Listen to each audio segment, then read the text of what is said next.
The Padres will be taking on the dreaded Dodgers in Los Angeles tomorrow night. It's what nobody wanted. Joining us now to recap last night's game and take a look forward to the Brown and the Blue showdown is 97.3 The Fans, Matt Skraby in the house. Matt, good morning. Thank you so much for having me. I've been talking your ear off already about how frustrated and annoyed I am, and just like I feel this. I don't know what it is. What am I feeling this morning? Can you explain? You're feeling a little bit of confusion because everybody thought that after Game 3 it was going to be an easy win for the Padres. In Game 4 you have Dylan Cease. We were just talking about this. You have Dylan Cease starting for the Padres. You have a bullpen game for the Dodgers. They're at home. The crowd's crazy.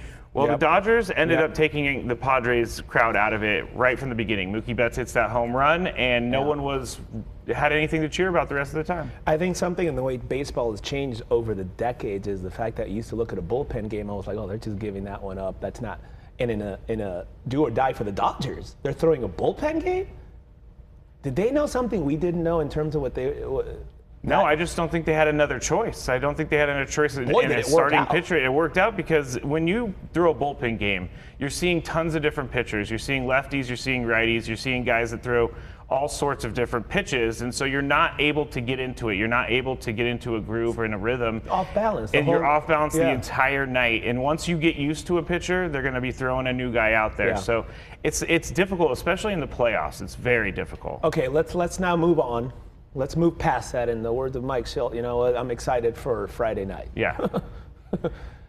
What can we expect Friday night? Is this going to be a wild, raucous, I don't use that word often, raucous scene at Dodger Stadium? It is going to be a raucous scene because, there's been so much that's happened during this series kind of off the field that has contributed to everything. But what I think the Padres are going to do, they're going to throw away everything that's happened so far in the series, and they're going to play their game. And when the Padres play their game, and when they are focused and when they are locked in, they are a really good team. I believe that the Padres are a better team than the Dodgers. I know that Ohtani is on the Dodgers, and they have Mookie Betts and Freddie Freeman, but the Padres are built to win. They are built to be better than the Dodgers, and I expect that talent to show up on Friday. Dodgers did all this yesterday. Ohtani has been striking out a bunch and hasn't been a huge factor that we know he can be, and that's kind of scary in a way. Yesterday I was at the game and I was telling my son, I was like, look, the Padres haven't scored in the last 12 innings, 13 innings, 14 innings, and they got shut out, so that's 9 plus 7 the day before. That's 16 innings where we have not scored a run. How much cause for concern is there with the offense? Zero. Because this is, they played all season long. This is going to happen throughout a season. This is going to happen throughout maybe a postseason game. But I have zero concern for the offense. Fernando Tatis Jr. is extremely hot. He loves hitting in Dodger Stadium. He hits home runs. He's been hitting home runs here all postseason long, and I expect for them to show up. This is an elimination game, and when an elimination game is in front of you, you're going to give your best, and there's nothing to save.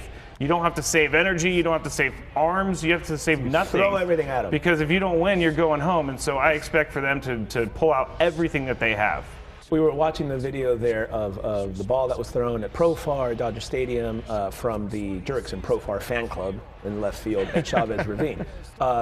What concern is there going into in terms of safety and fan behavior, and will MLB do anything more? Dodgers Padres, are they going to step up in terms of asking for security? What's the scene going to be, in your opinion? I don't really think that the Padres are going to ask for more security or anything like that, but I do think there's going to be a heightened level of security because you can't have what happened in the 2 games up at Dodger Stadium happen again. You can't have things being thrown on the field, and I think that MLB is going to maybe pay a little bit more closer attention to it, but at the same time, I don't think it's going to change much, and I do think that fans maybe just got carried away in LA and a few fans ruined it for all the rest of the fans. That's a great point. It's only 1 or 2 people who misbehave. I was fortunate enough to sit amongst a sea of Dodgers fans, quite a few the last couple of days. Super nice people. They're all just baseball fans, and all it takes is 1 or 2 knuckleheads to ruin it for the rest of us. We know, but that's society, isn't it? Yes. Let's talk. I want to talk about whoever plays the Mets of these 2 teams. We're hoping it's the Padres, obviously. How about the Mets run? Because amazing Mets are back. Wow. Remember when we wanted them in the wild card round and we ended up with the Braves? Remember that? Yes, I do. I do. What are they doing? The grimace thing is real. The grimace thing is real. Their luck, the OMG thing is real. OMG, but yep. There's two teams in the playoffs that I think have really, really good luck and magic following them. The Padres are one, and the Mets are the other. Because the Mets have been on almost at elimination here. They were against the Brewers. They had one out in the top of the ninth inning. Pete Alonso hits a home run, eliminates the Brewers. Francisco Lindor hits a grand slam yesterday to put the Mets on top. And sometimes in playoff baseball, it's not about how good your team is during the regular season. It's about how clutch your players are in the postseason and how good your players are. My goodness. Matt, listen, we've talked to you all day about this, trying to control my frustration. We're going to get our mojo back for tomorrow. Yes? We agree on that? I agree on that. My man. I do. Matt Skraby, 97.3 The Fan.